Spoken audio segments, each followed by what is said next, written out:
अगर जब तक पेशेंट को खुद के बारे में नहीं पता तो वो एक हाफ नॉलेज लेके जब घर जाता है उसको पता नहीं है क्या नहीं करना, क्या कब करना है, कैसे करना है। जैसे अभी यूजुअली इन जनरल हो रहा है, आपको नी पेन दे रहा, हम पेशेंट को सीधा बोल देते कि नीचे बैठो मत, या फिर हम बोलते हैं कि इंडियन वॉशरूम्स नहीं यूज करो, but that is not the solution.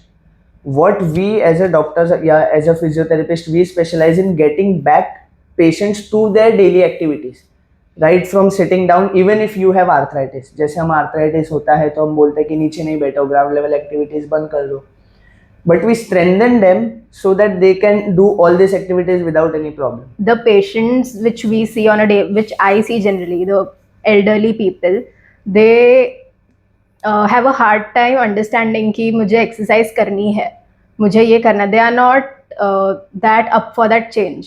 Like उनको वो mentality change करने में बहुत difficulty होती है. Whereas when we see some athletes or someone, they are very open to exercising and trying out new workouts. So that is where what I want to point out. Like I'm trying to say कि elderly people should be more open to that sort of thinking. I think till 10th everybody should have a biology class where they name all the muscles and everything. They make them study their actions and movements and what happens if you don't. Yeah.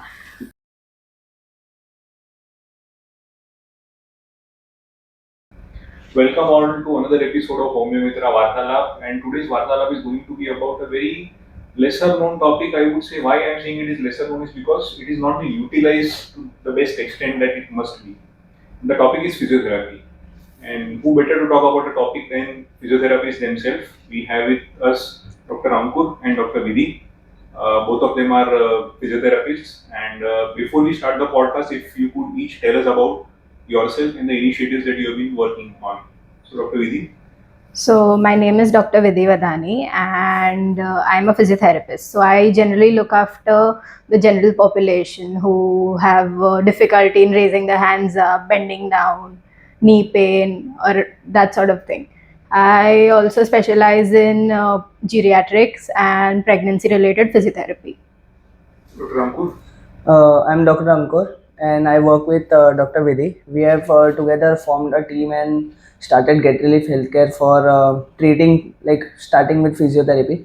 And what we have looked into the physiotherapy field of India right now is there are some loopholes that which we are trying to fill up using Get Relief Healthcare. And I do specialize in sports specifically, and I treat sports like various sports, right from powerlifting, weightlifting to skill-based sports, right to cricket and kabaddi, etc., etc. Right. So my first question will be for Dr. Ankur. Since you have talked about the topic of sports and about the loopholes which are there in the field of physiotherapy, rather how it is passed on to the benefits of physiotherapy that have been passed on to the patients. Particularly, what are the difficulties that you have seen when you started practicing when it comes to passing on the actual benefits of physiotherapy to patients? The most difficult aspect of physiotherapy is it's a little bit time taking basically. तो एक small way में अगर हम बताने जाए तो physiotherapy is more about exercises. ठीक है, तो हम क्या करते हैं, आपको एक एक्सरसाइज देंगे और वो एक्सरसाइज आपके condition to condition, person to person based होगा. नॉट नेसेसरीली वही एक्सरसाइज आप सब पेशेंट्स पे यूज़ करो और सबको वही यूज़ हो, बट हर एक को अलग अलग जनरलाइज मतलब स्पेसिफिक एक्सरसाइजेस होते हैं usually. But the major problem here in India like physiotherapy के रिगार्डिंग इज लोगों को फिजियोथेरेपी के बारे में पता नहीं है, और लोगों को पता नहीं कि फिजियोथेरेपिस्ट के पास कब जाना चाहिए. अनटिल एंड अनलेस कोई स्पेशलाइज्ड डॉक्टर हो, जो न्यूरो हो, ऑर्थो हो, जो प्रिस्क्राइब करके दे, उसके बाद ही लोग फिजियोथेरेपी के पास आ रहे हैं अभी के लिए. बट अगर आप सोचोगे तो physiotherapy is more of a lifestyle coach. अगर आप इजी वे में बोलोगे तो लाइफस्टाइल कोच हमारा एक बहुत बड़ा पार्ट होता है patient education, and that is really really really lacking in India right now, not only in physiotherapy but हर एक जगह पे. तो that's what the major problem lies, that's where the major problem lies I guess. क्योंकि अगर जब तक patient को खुद के बारे में नहीं पता तो वो एक हाफ नॉलेज लेके जब घर जाता है उसको पता नहीं है क्या नहीं करना, क्या कब करना है, कैसे करना है. जैसे अभी यूजुअली इन जनरल हो रहा है, आपको नी पेन दे रहा, हम पेशेंट को सीधा बोल देते कि नीचे बैठो मत, या फिर हम बोलते हैं कि इंडियन वॉशरूम्स नहीं यूज़ करो, but that is not the solution. what we as a doctors या as a physiotherapist we specialize in getting back patients to their daily activities right from sitting down even if you have arthritis. जैसे हम arthritis होता है तो हम बोलते हैं कि नीचे नहीं बैठो, ground level activities बंद कर दो, but we strengthen them so that they can do all these activities without any problem. वैसा तो I guess patient education is the most important thing we are dealing with right now. And second चीज़ is physiotherapy. जैसे आपने introduction में एकदम अच्छे से बोला कि it is very under utilised. सिर्फ 3 चीज़ों पे आप बहुत लाइक मेजर कंडीशंस होते हैं, सिर्फ 3 चीज़ों से आप ठीक कर सकते हो. एक होगा रेस्ट, एक होगा न्यूट्रिशन और एक होगा आपका एक्सरसाइजेस. ये अगर 3 चीज़ें आप अच्छे से करोगे तो ऑलमोस्ट जो आपको हेल्थ इश्यूज है वो बहुत ज़्यादा कवर हो जाएंगे. But we need that quick solutions basically. और क्विक सॉल्यूशंस के वजह से फिजियोथेरेपी का एक पार्ट ज़्यादा यूटिलाइज हो रहा है, वो होगा इलेक्ट्रोथेरेपी. बेसिकली आपने सुना रहेगा कि मशीन्स यूज़ करते हैं, तो लोगों को अभी ऐसा लगने लगा कि फिजियोथेरेपी इज मशीन्स. तो पेशेंट्स जब आते हैं तो बोलते हैं आपके पास ये मशीन है क्या, आपके पास वो मशीन है क्या. But machines are not physiotherapy. Physiotherapy is exercises. तो हमको क्या करना है, वो पेशेंट को समझाने के लिए कि बाबा मशीन्स आपके लिए इतना यूजफुल नहीं है, उतना बेनिफिशियल नहीं है, वो समझाना एक अलग टास्क होता है. क्योंकि डॉक्टर्स आपको ये नहीं बताएंगे कि आप फिजियोथेरेपिस्ट के पास जाओ. दे प्रिस्क्राइब बेसिकली कि आप टेंस लगाओ, आप IFT लगाओ, आप अल्ट्रासाउंड कराओ. But I guess that's the point physiotherapist should do. Like क्या ट्रीटमेंट देना है वो फिजियोस को डिसाइड करने दीजिए, rather than just prescribing. like आप आपका special, like we can't prescribe medicines, right? अगर मैं medicines prescribe करूँगा भले वो कितने भी basic, so that is not right because I don't have that practice basically qualification. So that is the major issue I guess we as a physiotherapist are facing. and सिर्फ हमारा नहीं, अगर हमने समझो टेंस नहीं दिया, IFT नहीं दिया by for some reason और वो पेशेंट ठीक नहीं होता, the blame directly goes to physiotherapist कि आप हमने बोला था आपको ये नहीं करा. बट समवेयर और द अदर वी नो कि this is not the solution, but हम क्वेश्चन भी नहीं कर पाते और वो भी नहीं कर पाते. एंड आई गेस कोई आवाज भी नहीं उठाना चाहता, तो I don't know what to do basically. How is that physiotherapists themselves can make the patients mobility and getting back to their daily activity? Because I personally remember मेरे पिताजी को जब severe backache हुआ था, तो उनको जो गादी जो डिस्क, हाँ, and he had a very bad backache, and he would actually bend and walk, not able to walk properly. 15 days, 1 month with exercise, he was back to normal. There is a question between operation करने का कि नहीं करने. Right. I have seen those kind of benefits of physiotherapy. Yeah, right. हाँ. Of course, medicines were given, some painkillers, but I saw magic happen that way. So that is when I met both of you, and I wanted to bring that out, and especially when you said that utility of physiotherapy is not up to the best. Yes. And especially when you said that bend karna, like sitting on the ground cross-legged or using the Indian toilet. I mean, of course, that is another question which one of our subscribers had also asked, that Indian toilet use करना चाहिए कि नहीं करना चाहिए. Right. So we'll do that. So taking this forward, anything else that you want to add to what Dr. Rampur said?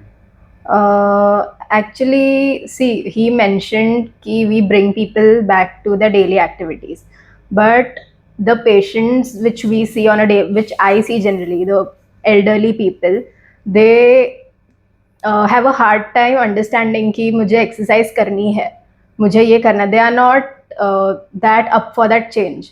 Like उनको वो mentality change करने में बहुत difficulty होती है. Whereas when we see some athletes or someone, they are very open to exercising and trying out new workouts. So that is where what I want to point out. Like I'm trying to say that elderly people should be more open to that sort of thinking. That is what I want. Correct. So basically, it's not just about from the doctor's side, but patient के side से भी वो Yes. acceptance होना चाहिए, Yes. मुझे ठीक होना है. Yes. वो जब तक नहीं होता है तब तक मुश्किल हो जाता है. मतलब आप बता तो दोगे लेकिन पेशेंट करेगा नहीं तो. Exactly, no results. तो जैसे इन्होंने बताया कि पेशेंट को भी खुद से लगना चाहिए. अभी 2 केसेस यूजुअली आते हैं. पेशेंट अगर न्यूरो केसेस है तो that is where we train the brain basically. हमको सिम्टम्स ऑफ कोर्स हाथ पैर में दिख रहा है कि हाथ अकड़ गया है या लूज पड़ गया है, बट प्रॉब्लम स्टार्ट तो ब्रेन से होता है, स्ट्रोक स्टार्ट्स विद ब्रेन. तो अगर हम आपको एक्सरसाइज करा रहे हैं और you are not doing them, physio तो आपके साथ 1 घंटा रहेगा, Yes. 1 घंटा, 1.5 घंटा, 2 घंटा, बट बाकी के 20-22 घंटे आप घर पे क्या कर रहे हो, कितनी एक्सरसाइज कर रहे हो, that is where the change occurs basically. Yes. Repetition matters in neuro cases specifically. तो अगर पेशेंट खुद से एक्सरसाइज नहीं कर रहा तो you can't expect results out of it. And लोगों को ऐसा लगता है कि अरे मैं बस चलने लग गया, इतना हो गया तो काफ़ी है, but we can get that potential out if we do it properly, right, Properly. With nutrition. Of course case to case differ करता है, बट काफ़ी सारे जगह पे वो पोटेंशियल टैप नहीं कर पाते. और काफ़ी एक होता है ना, एक क्वालिटी ऑफ लाइफ जो हम सुधार सकते हैं एक पेशेंट के अंदर, वो कहीं ना कहीं रह जाता है. वो बहुत बड़ा एक प्रॉब्लम हो रहा है और पेशेंट्स समझ नहीं पाते. जैसे ओल्ड एज के पेशेंट्स हैं, उनको ऐसा लगता है कि मेडिसिन खा के ठीक, मेडिसिन खा के ठीक. एंड फिजियोस को अभी तक कोई डॉक्टर मानता भी नहीं है, वैसे इंडिया में इतना है Yes. भी नहीं अभी तक. फिजियोस को एक तो वो मशीन या मसाज से रिलेट किया जाता है, नॉट विथ एक्सरसाइजेस. तो एक्सरसाइजेस से क्या ही होगा, मतलब उतना पता नहीं है. But what we do is we have that deeper understanding of the musculature and the movement basically, and we specialise in movement science more, कि ये ऐसा मूव होना चाहिए, ये ऐसा मूव होना चाहिए. एंड दैट मूवमेंट का लिंक यूज कर करके we like improve the quality, movement का हो या पेन हो या स्ट्रेंथ हो, जो भी हो उसके हिसाब से. You want to add anything? So, regarding neuro patients, we actually tell them to repeat whatever we are teaching them at least 3 to 4 times in a day. We tell them massage will help your recovery. Massage won't cause your recovery. The same goes for pregnancy also. So for females who are pregnant, we like teach them ki exercise is not bad. Of course, you need more rest, but you need exercise along with it. Strength training is actually one of the best ways you can guarantee a natural birth. So we as a physiotherapist, we encourage them to exercise, to lift weights, to continue the daily activities, but with adequate rest, obviously, and a good diet. So what I understand is that मुझे तो ऐसा लग रहा है there are many topics that or rather many areas of healthcare where physiotherapy can actually be helpful. But what in this podcast, what I would want both of you to tell all of us, like the audience is going to watch, is what is that, like how can the physiotherapist and the patient work together such that you can get best results. Okay. चालू करेंगे कि physiotherapist को देखना कब है, when to see a physiotherapy, we'll start from there. Okay. तो एक short में अगर बताओ तो physiotherapists are good doctor selectors. अभी why I am saying doctor selectors is may be थोड़ा लोगों को अच्छा नहीं लगे, but they are not capable of selecting the doctors. Like जितना आपको पता है, जितना हमको पता है, या जितना डॉक्टर्स को पता है कंडीशंस के बारे में, चीज़ों के बारे में, उतना पेशेंट को नहीं पता होता. उसको बस पता है दर्द हो रहा है, उसको पता है मेरे को ये प्रॉब्लम हो रहा है, ये प्रॉब्लम हो रहा है. But what is actually happening is what we are specialised in to figure out, to diagnose. और फिजियोथेरेपी का अगर आप सिलेबस देखोगे तो it is vast, like right from medicine to gynaec का बेसिक्स, टू ऑर्थो का बेसिक्स, टू न्यूरो का basics, to cardio का basics, to medicine, to ICUs. तो सबका चीज़ों का मतलब बहुत सारी चीज़ों का मिक्सचर है It is a उसमें. compilation of everything basically. हाँ. तो So we kind of have a general idea about all the fields. So it's not ki orthos are prescribing patients to us. Like if a patient comes with any kind of pain, so we can also send them back to a ortho. We can also prescribe them to a neurologist. That is what we are trying to say. I remember one thing that we discussed in our pre-podcast talk, because you are not saying this out of the blue. There are systems which are actually recommending what you are saying. I remember Yes. you telling us that there in some countries UK. ये system है Yes. जहाँ पे ये recommend हो रहा है. थोड़ा उसके बारे में तो बताइए. बेसिकली कुछ कंट्रीज में कैसा है कि because physios have this so much of knowledge and syllabus इतना सारा कंपाइल्ड, तो उनका मेन चीज is diagnosis. Like what we specialise in diagnosing the condition. Like आपको भी शोल्डर पेन हो रहा है, इनको भी शोल्डर पेन हो रहा है, मेरे मम्मी को भी शोल्डर पेन हो रहा है. भले तीनों को आर्थराइटिस दिखा रहे हैं, बट तीनों का कॉजेज अलग हो सकता है. मे बी एक का कॉज है कि जितना लोड वो ले रहे उतना बॉडी अडेप्ट नहीं कर रहा, एक का एक सिंपल डिजेनरेटिव है या ऐसा कुछ है बेसिकली. तो उसका जो कॉज ढूंढना होता है, assessments basically, that is where physio का स्ट्रेंथ लाइज. एंड कुछ कंट्रीज में कैसा होता है, जो जनरल प्रैक्टिशनर्स होते हैं उनके साथ में ही फिजियोथेरेपिस्ट प्रैक्टिस करते हैं as the first line of defence. तो वहाँ पे क्या होता है कि अगर आप कॉल करते हो, लाइक वो गवर्नमेंट एंटिटी को कॉल करते हो और उसको कॉल करके आप बताते हो कि मेरे को ऐसे सिस्टमिक सिम्टम्स आप बता रहे हो, जैसे कि पेट दर्द हो रहा है या फिर वॉमिटिंग हो रहा है, नौशिया हो रहा है, हेडेक्स है, टॉन्सिल्स है, फीवर है, तो आपको जनरल प्रैक्टिशनर का अपॉइंटमेंट दिया जाता है आपके सीवियरिटी और सिम्टम्स के बेसिस पे। और अगर आप स्केलेटल मसल और मस्कुलोस्केलेटल वे में जाते हो, जैसे कमर दर्द है या फिर neck pain, back pain, elbow pain, shoulder pain, तो आपको फिजियो का अपॉइंटमेंट दिया जाता है। एंड फिजियोज आपको डायग्नोस करके, अगर फिजियोथेरेपी से नहीं हो रहा, लाइक बेसिकली पूरा लाइफस्टाइल, वो जो डाइट ये वो सब करके अगर नहीं हो रहा है, तो आपको प्रिस्क्राइब किया जाता है एक प्रॉपर डॉक्टर के पास में।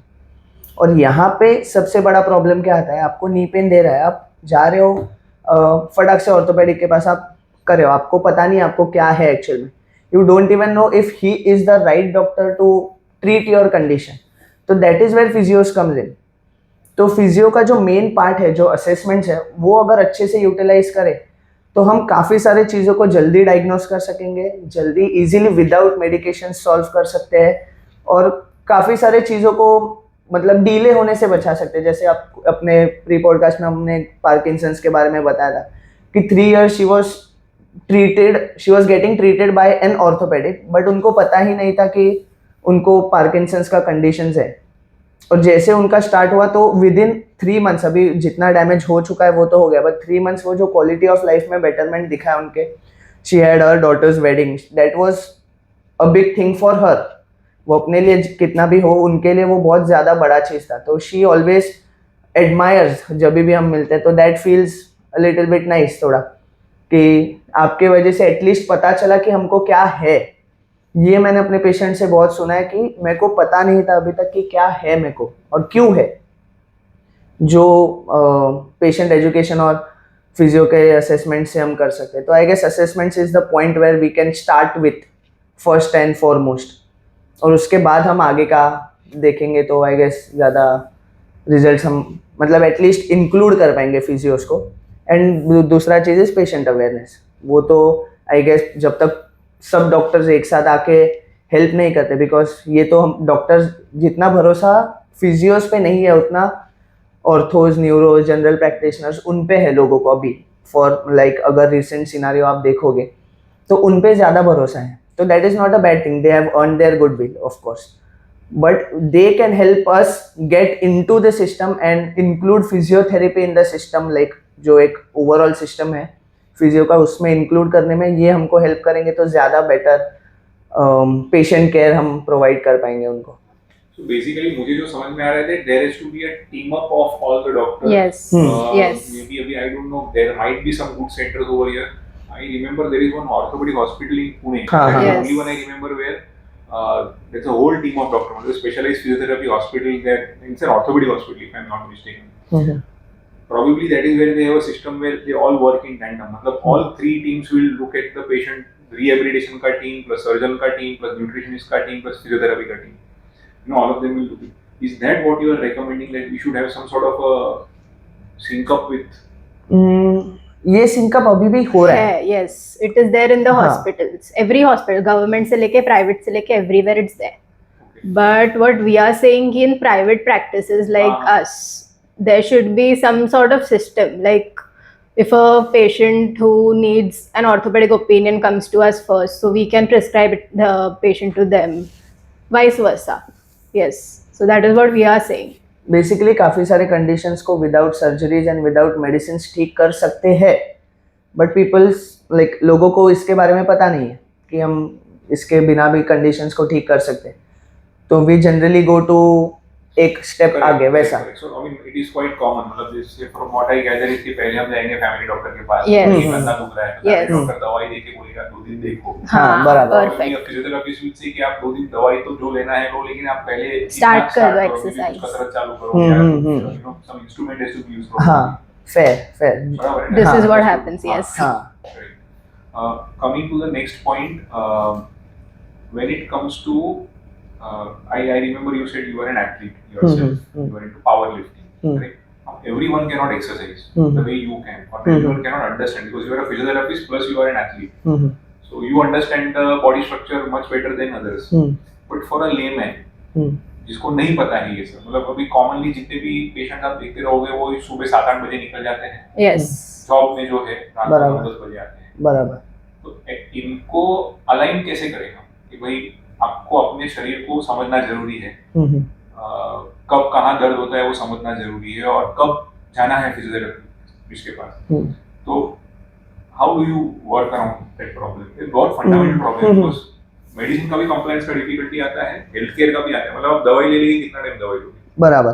कहीं तो आपको अपना मेनी टाइम लाइफस्टाइल सुधारना पड़ेगा, शोल्डर्स टूट रहते हैं, या फिर जब वॉक करते हैं तो I always see that the gait is not, बराबर। चलते हो ठीक नहीं, तो how do we work on this?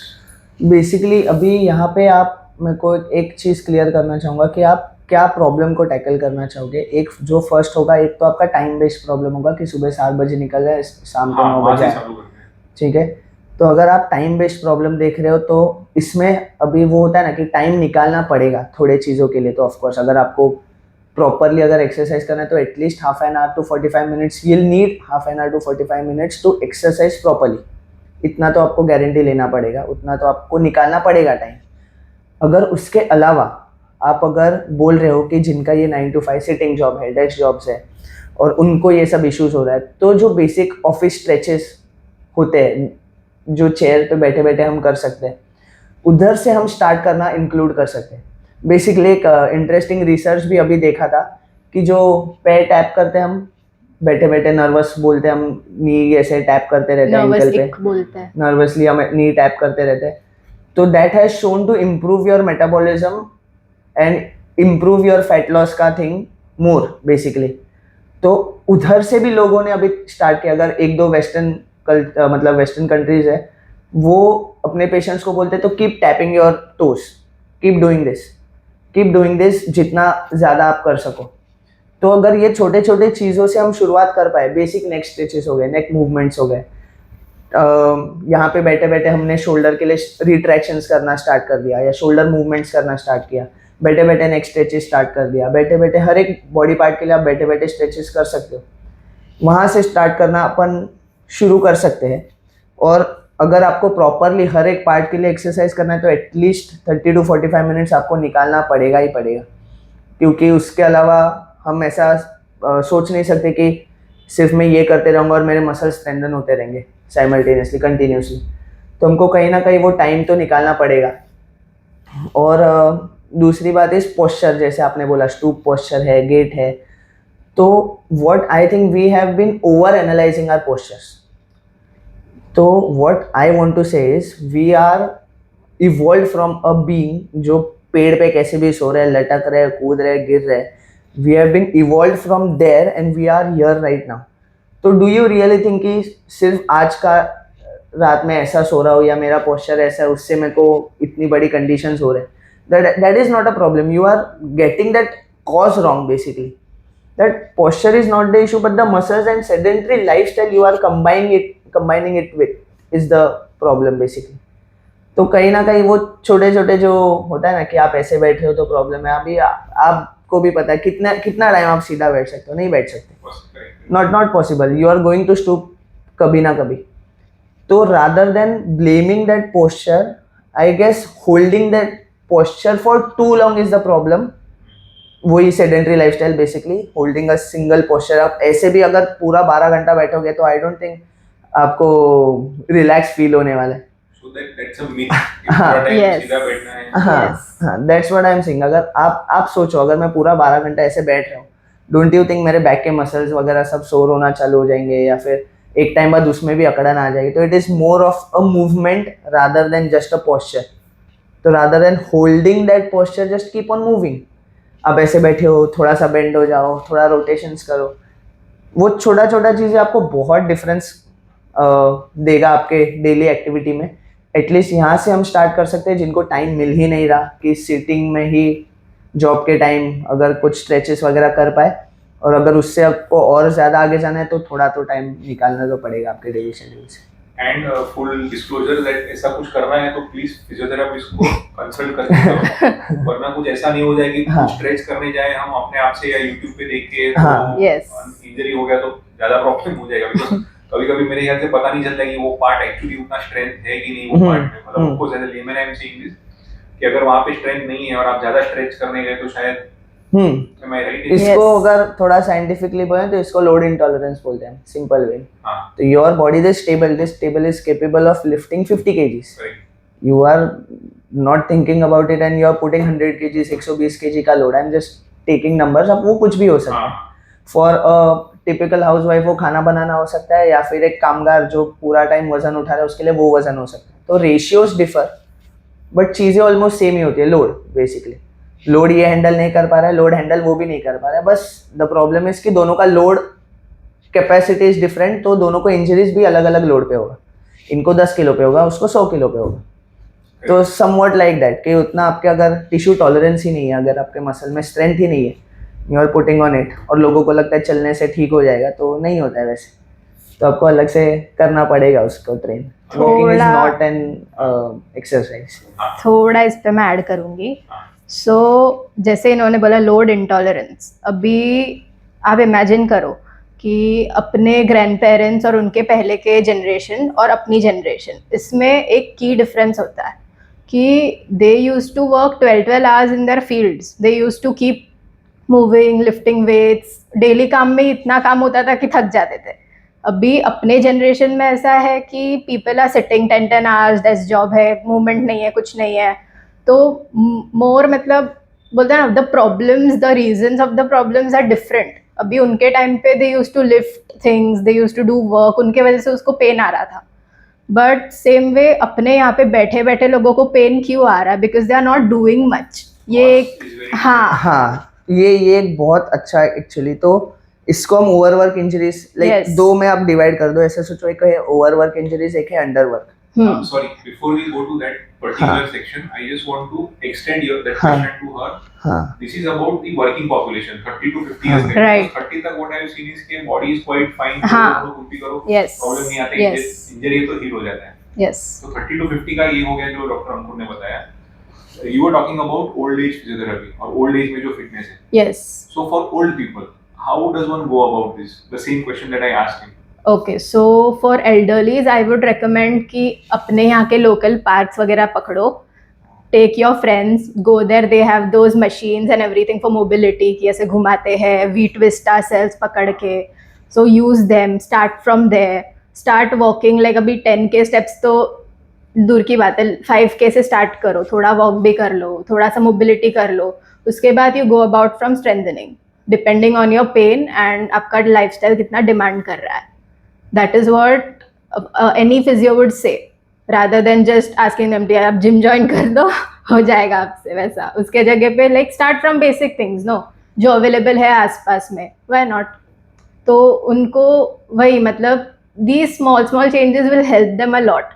कि अभी उनको बोला रहेगा कि नी पेन है तो आप सर्जरी करवा दो, ये नी है, आर्थराइटिस है, अभी रिप्लेसमेंट का सर्जरी करवा दो. तो ये सब थोड़ा थोड़ा अपन मसल्स को स्ट्रेंथन करके, थोड़ा सा उनका मोबिलिटी बढ़ा के, we can prevent that surgery from happening all together. So, but I know the audience will now have a question कि मतलब वर्किंग एज के बारे में बात कर लिया, जीरियाट्रिक ओल्ड पीपल के बारे में बात कर लिया, तो बच्चों का और यंगस्टर्स का क्या, उसके लिए हम फिर कभी बात करेंगे. तो अगर आपको सुनना है तो कमेंट में लिखना जरूर, then we will take up that podcast. So doctor Ankur, you are talking about overwork and हाँ, अंडरवर्क. इंजरी. तो जैसे इन्होंने बताया, तो अभी आप ऐसे सोचो कि what we are doing wrong is, like, this is a good topic to point out one more loophole what we are dealing with right now is, तो पुराने लोग हैं, आपके मम्मी पापा के जनरेशन, हमारे दादा दादी के जनरेशन, और अभी नए लोग, हमारा जनरेशन, मिलेनियल्स, जेनजीज वगैरह वगैरह.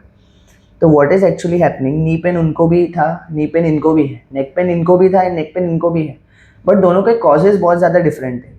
लाइक इनको था कि भाई मैं दिन भर खेत में काम कर रहा हूँ और उसकी वजह से मेरे को नी पेन हो रहा है, लो बैक पेन हो रहा है. तो वहाँ पे हम थोड़ा पेन किलर्स देके रेस्ट करा सकते थे और वो ठीक हो जाता, क्योंकि body is used to it, और वो रिकवर हो जाती है. बिकॉज हम क्या करते हैं, हम सिर्फ प्रॉपर चीज़ें प्रोवाइड करते हैं. What we do is we stimulate, as doctors we stimulate, we don't heal. Body heal itself, और हम सिर्फ उसको चीज़ें प्रोवाइड करते हैं जो नेसेसरी है। तो वो कुछ भी हो सकता है, कैल्शियम हो सकता है, विटामिन D3 हो सकता है, सप्लीमेंटेशन हो सकता है।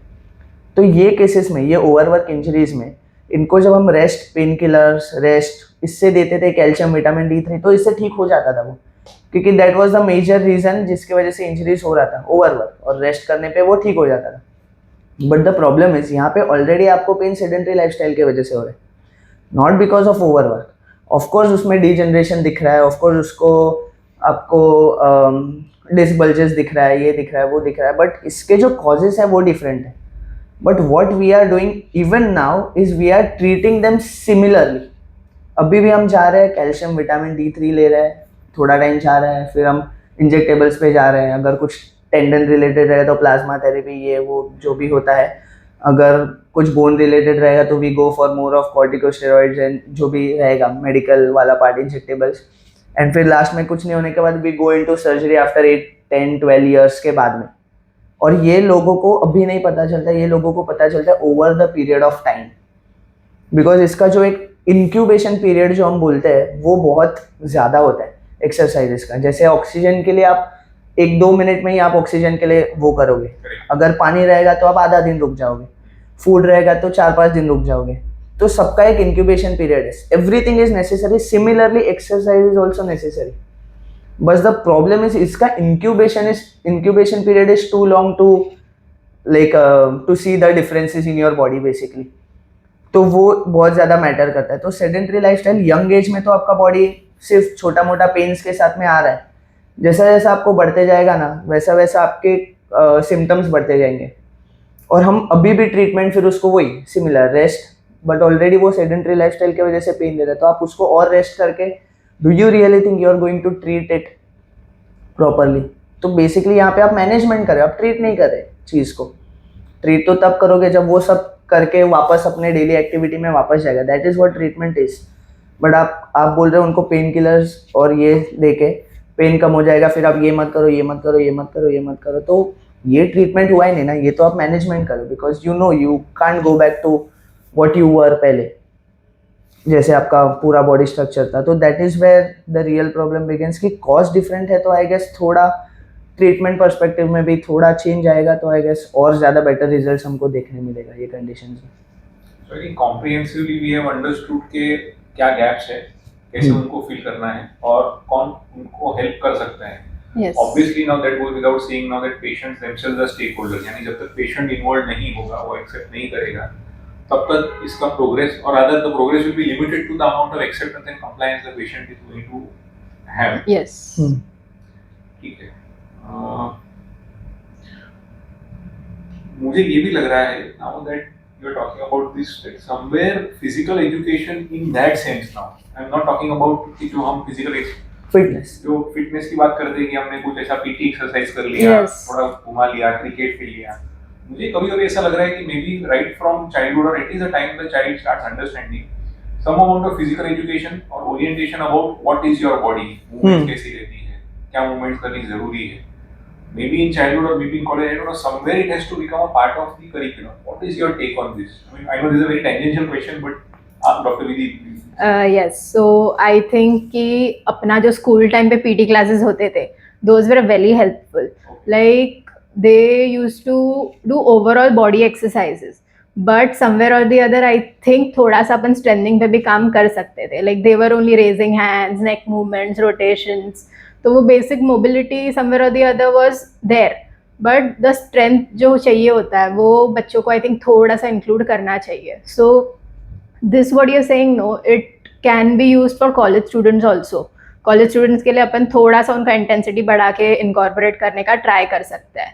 At least like not may be all everyone, but जो कर पा रहे हैं, जो करना चाहते हैं, उनको ये बोलते हैं ना एक कोर्स जैसा वी कैन प्रोवाइड ऐसा. So I think that would be a nice idea for colleges and offices too, if they could at least 1 hour, if they could spare off their 9 to 5 बीच में 1 घंटा, तो that would also be great. Most of the body aches prevent हो जाते उसमें, तो उनको ज़्यादा फिर डॉक्टर का चक्कर छूट जाता. यस.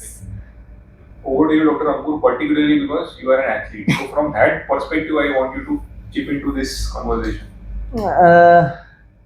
जैसे इन्होंने बोला, राइटली सेड कि ऑफ कोर्स कि मोर ऑफ मोबिलिटी चीज़ है, इन स्ट्रेंथ के पास कोई ध्यान नहीं दे रहा। तो ये चीज़ें, ये टर्म्स को जानना इज़ इम्पोर्टेंट। पहले तो सबसे इम्पोर्टेंट मोबिलिटी इज़ बेसिकली आपका जॉइंट कितना मूव हो पा रहा है, आपका स्ट्रेंथ इज़ बेसिकली ताकत, एंड लास्ट में आपका आएगा ये stability, like how stable is your joint. ठीक है, जैसे हम प्लैंक करने जाते तो एक टाइम बाद हम पूरा कांपने लग जाते, that is where stability kicks in basically. तो हमारे इंडिया में एक चीज़ अगर आप अच्छे से देखोगे, जो लोग योगा करते हैं वो लोग जिम नहीं करते, जो जिम करते हैं वो योगा नहीं करते।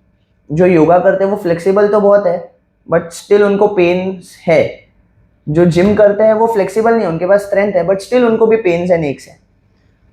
तो that is where you need a combination of both sort of, कि जहाँ पे आपके पास स्ट्रेंथ है और वो स्ट्रेंथ को आप आपके पूरे रेंज ऑफ मोशन में यूज कर पा रहे हो, that is where the fitness वाला एस्पेक्ट गेट्स इन। तो फिट होना इज डिफरेंट, हेल्दी होना इज डिफरेंट। जैसे एथलीट्स लोग फिट होते हैं, they are not healthy because they every time have to push their body more than their limit. तो वो कहीं ना कहीं इंजरी प्रोन होते ही है, उसको आप अवॉइड नहीं कर सकते। There is no sport without an injury basically, क्योंकि वो फिट है, वो हेल्दी नहीं है। तो जहाँ पे आप क्वेश्चन कर रहे थे कि इसको आप इंक्लूड कैसे करोगे डेली वाले एस्पेक्ट में, यहाँ पे मैं बोलूँगा rather than going for a specific exercise protocol, go more for body awareness. Body awareness helps so much, you have no idea. भले मूवमेंट सेम दिख रही हो, बट उसका मसल फंक्शन डिफरेंट हो सकता है। मैं ये पुल कर रहा हूँ, ठीक है, बट मैं पुल कर रहा हूँ मेरे लैट्स से, और अगर सिमिलरली मतलब लैट्स मतलब यहाँ पे एक मसल है जो आपको पुल करने में हेल्प करता है, ठीक है। तो ये पुलिंग मोशन जो मैं कर रहा हूँ, मैं अभी दो मसल्स का यूज कर सकता हूँ, तो लैट्स यूज कर सकता हूँ या फिर मैं अपना बाइसेप्स यूज कर सकता हूँ। तो जिम वाले लोग जो जाते हैं उनको ज़्यादा रिलेट होगा ये एक्चुअली, कि जो एक मशीन होता है जिसमें हम लैट पुल डाउन करते हैं ये मसल के लिए। कुछ लोगों को यहाँ पे प्रेशर आता है, यहाँ पे मसल वर्क फील होता है, कुछ लोगों को यहाँ पे मसल वर्क फील होता है, बट दोनों लोग तो एक्सरसाइज सेम ही कर रहे हैं। तो डिफरेंस क्यों आ रहा है मसल में? बिकॉज वो आपका माइंड मसल कनेक्शन जो है आप वो यूज नहीं कर पा रहे हो कॉन्शियसली। तो that is where body awareness kicks in. और एथलीट्स लोग अपने इंजरी को लेके इतना ज़्यादा स्पेसिफिक होता है कि मेरे को ये करते टाइम इधर ही यही पॉइंट पे पेन होता है। They are specific with their pains which general population is not. वो बोलेंगे मेरे को गर्दन दुख रहा है, गर्दन में कहाँ कैसे किधर वो आप अभी आप देख लो। एथलीट्स आर स्पेसिफिक, अरे मैं ये करता हूँ और नीचे देखता हूँ ना तो मेरे को ये पॉइंट पे पेन आता है। तो that is because they are so like aware about their body, and that is where it comes. और वो एक्सरसाइजेस से होता है।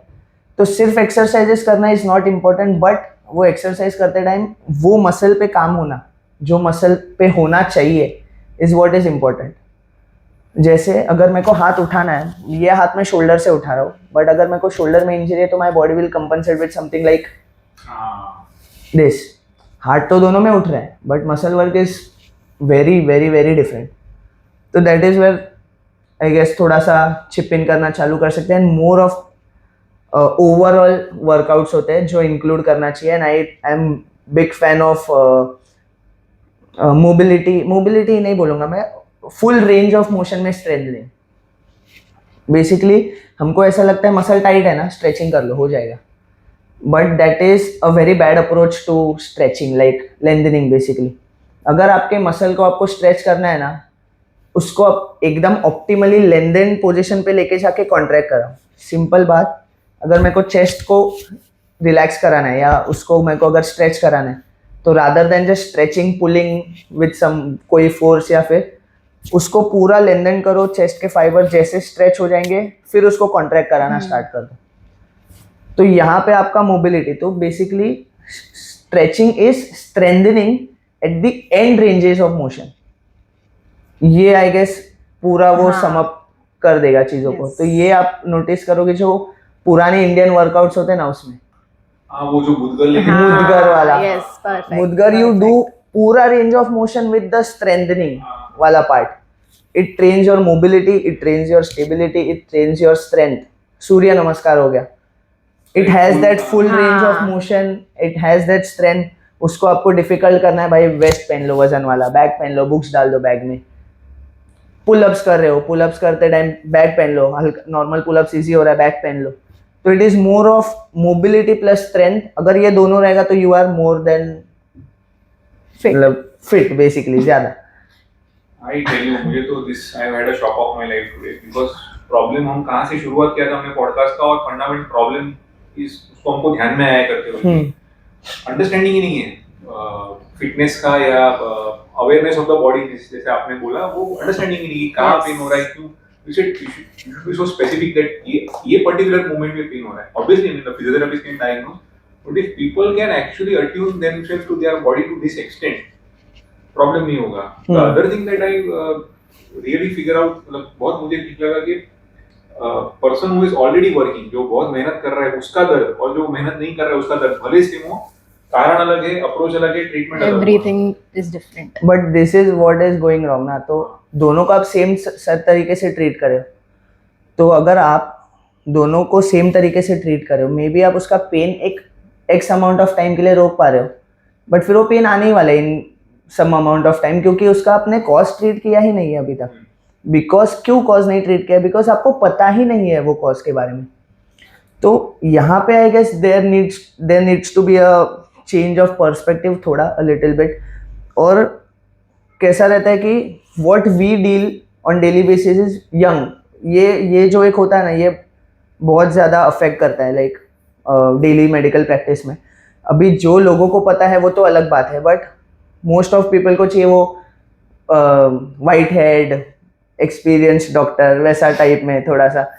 But what we think is कि क्या हम थोड़ा सा सोच के नए चीज़ों को, नए रिसर्चेस को विथ द ओल्ड जो हमारे एल्डर और एक्सपीरियंस डॉक्टर है उनको साथ मिक्स करके अगर कुछ कर पाए, तो it will be more beneficial for the patient right now. और आई गेस यहाँ पे अगर हम कुछ कर पाए, the more of pain management from their side and more of cause management from our side, तो शायद कुछ कर सकते हैं. क्योंकि काफी ट्रीटमेंट ऑप्टिमल ट्रीटमेंट, काफी केसेस सर्जरी प्रिवेंशन, आप सोच नहीं सकते कितना सर्जरीज प्रिवेंट कर सकते हैं.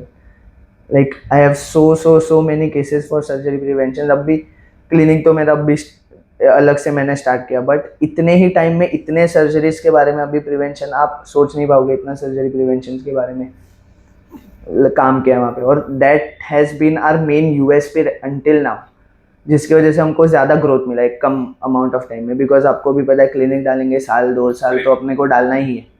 Because as a doctors noble profession we are not suppose to market as such अपना अलग से.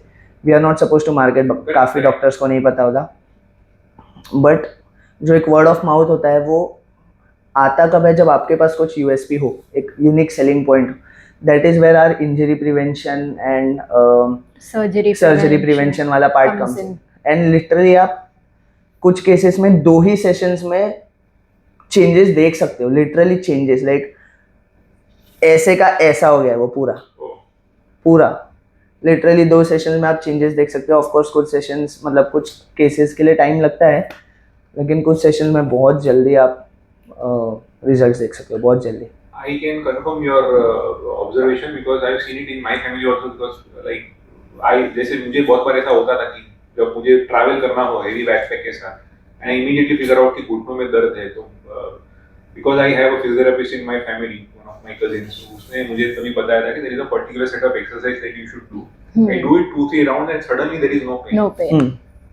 And I can easily move around with my knee, with मेरा बैकपैक के साथ सीढ़ी चढ़ कर सकता हूँ. तो I have seen that happening. And yeah, so that is why I was very keen on talking with you about this particular topic, especially so because both of you have started early, started young. And yeah, I think I don't see any reason why you should not visit a physiotherapist who is just started the practice is young, because then you have done your internship, you have done your studies. It is a matter of then, like you said, कि जब तक बाल थोड़े grey नहीं हो जाते हैं तो होता है. Great, this was good conversation. We will take up more topics later on. So for now, thank you, Dr. Vidhi, thank you, Dr. Ankur, for enlightening all of us. Again, full disclosure, this is a health education podcast. Being doctors, we do not promote any kind of practice or like that.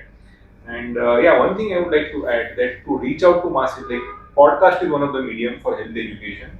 individually also I feel that the doctors should create some sort of programs to, I'm not very sure government has such programs or not, for physical education from the point of view which both of you have said. I'm not sure, I'm not researched that much. Any one of you knows, please mention that in the comment section, and if you already know something about those programs, or probably the government would create those kind of awareness programs, because I feel that awareness, body awareness part, somewhere I feel it has to be emphasized, there has to be dedicated time, and it has to be made important.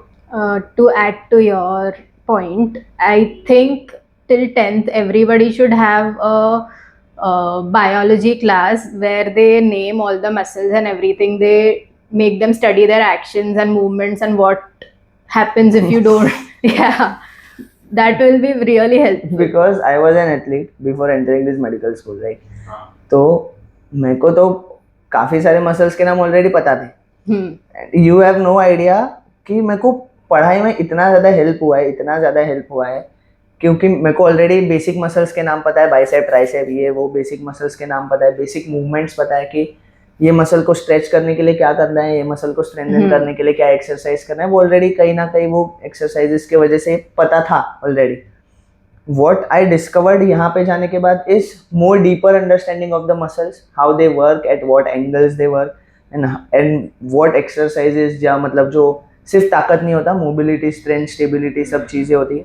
That is the only thing I guess I have learned अलग से एकदम ज़्यादा.